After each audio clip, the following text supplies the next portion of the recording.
Hi, everybody, and thank you for inviting me today. You have a great lineup of folks who are going to speak today, but let me just try to introduce this subject matter a little bit, at least from my perspective.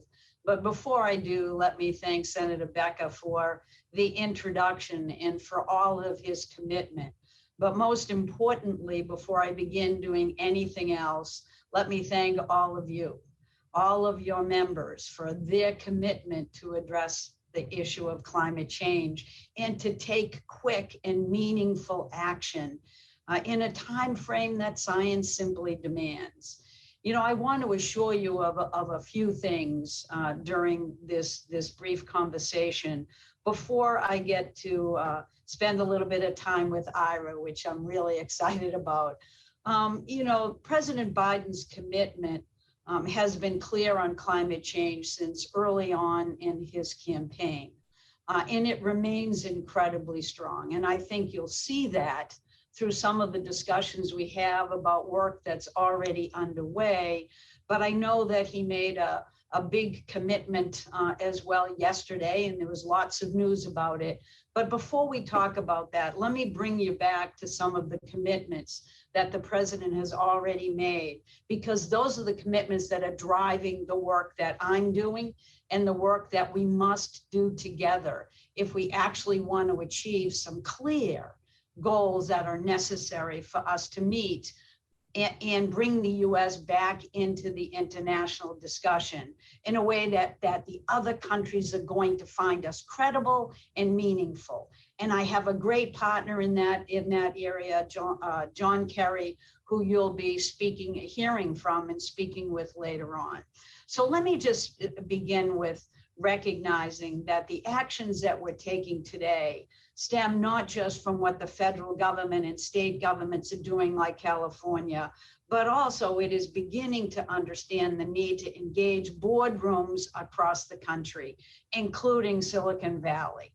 And I am so excited about the seriousness with which you are attacking this problem and looking at solutions, because it's that seriousness that's going to make us either win the future or give up on our ability to hand our children the kind of future that we want to be proud of. And none of us wants to be in that latter camp.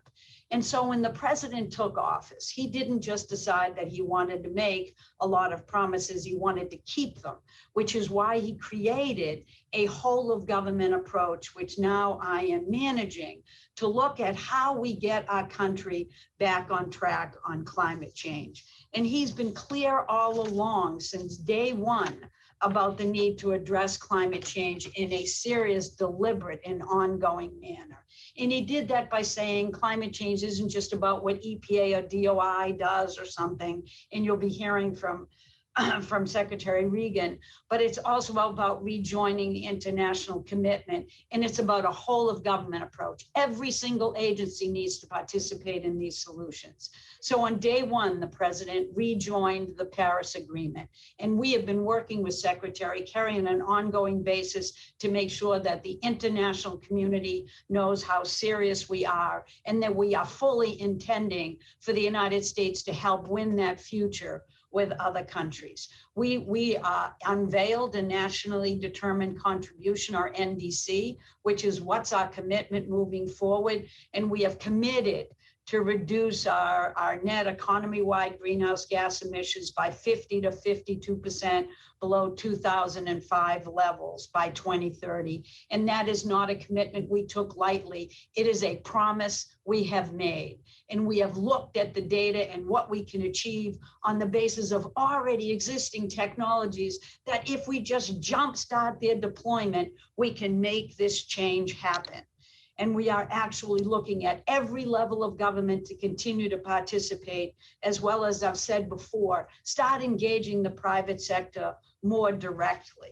And so let me be clear, we are absolutely going to achieve not just net zero in 2050, which is the president's commitment. We are also going to achieve a clean utility sector, a power sector by 2035 that is zero greenhouse gas emissions. And we'll do that with your help. We have a bipartisan framework that I know you probably heard the president announce the other day. I am so excited that yesterday's announcement was so well received, because it brings us to the point of understanding that climate isn't just about what Democrats or Republicans or progressives or conservatives think. It is a reality, and we must tackle it together. And obviously that was a big deal to get over the hurdle of making sure that we're investing. And that wasn't just getting over the hurdle, folks. That bipartisan infrastructure framework that the president unveiled was historic investments in clean transportation, in clean water, getting the lead out of our water, especially for our kids in those communities that have been left behind. It's about assuring the president's commitment that 40% of the benefits of all our clean energy and climate efforts will be delivered to environmental justice communities. It's about getting broadband access to everyone. It's about clean power infrastructure, giving the federal government the authority to actually move forward with those long lines that are going to bring resilience in our system and let renewable energy begin to take hold. It's about investments in climate resilience. For crying out loud, we can't think about what the world used to be. We have to think about the heat and the droughts and the wildfires that are happening now, and be prepared to address those challenges moving forward, so that every road and bridges and transportation decision and decision about protecting natural resources has a climate lens through which we think. And that's what we have to do. It's about EV charging stations, because if you don't think electric vehicles are the future, which I'm sure you do, but there are others that don't, they ought to talk to the car companies that I talk to. They are all in, and we are moving forward with the rule already over to our Office of Management and Budget, so that we can get that out the door and show everybody the path to a clean energy future. We are looking at opportunities for more train investments, unlike we've ever had before. More money is going to go to Amtrak than they've ever received throughout their lifetime. And we are talking about opportunities to have new ways of engaging the private sector, like through the Infrastructure Finance Authority. So we are excited. We're tackling legacy pollution. We're tackling the kind of resilience we need to bring into the system. And we're going to keep working together. And that's why I'm so excited to be here today, because I know about your commitment. Now we have to have a dialogue about how we can absolutely lock arms in terms of designing a future that is beneficial for everyone, a future that leaves no community and no worker behind, a future that invests in our workforce and makes sure that they are high paying and high performing by making sure that there's access to unions across the board.